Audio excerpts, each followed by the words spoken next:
গতকাল রাতে আমার সাথে ঝগড়া করছে, ঝগড়া করে বড় গলা করে বলতেছে আমাকে নাকি তার দরকার নাই, আমার কোনো হেল্পের তার দরকার নাই, সে নাকি নিজের কাজ নিজেই করতে পারে। তো ভালো কথা, সেই সকাল থেকে দুপুর পর্যন্ত কি জানি কি খুঁজতেছে, তাও না আমাকে জিজ্ঞেস করবেন, আমাকে জিজ্ঞেস করার দরকারও নাই। আর আমি যে চার্জার লুকাই রাখছি সেটাও নাকি আমি বলতে যাব না, দেখি আমার কোনো দরকার ওনার হয় নাকি ফ্রিজের ভিতর চার্জার খুঁজতে, আলমিরাতে চার্জার খুঁজতেছে। খুঁজো খুঁজো খুঁজো।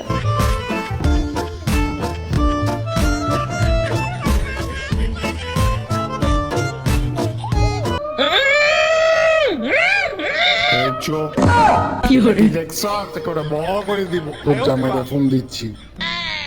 হ্যালো, কে? তোর বোরে আমি উঠে নিয়ে আসছি। আমি খাচ্ছি, এইসব আজের কথা বলার টাইম এখন নাই, পরে ফোন দিয়েন।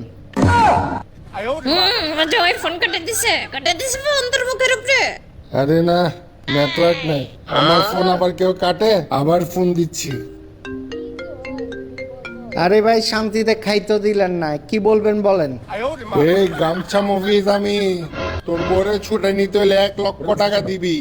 ভাই আমি 2 লক্ষ টাকা দেব, আপনি ওরে 1 মাস আটকায় রাখেন। জীবনে বই স্বপ্ন, শান্তিরও দরকার আছে।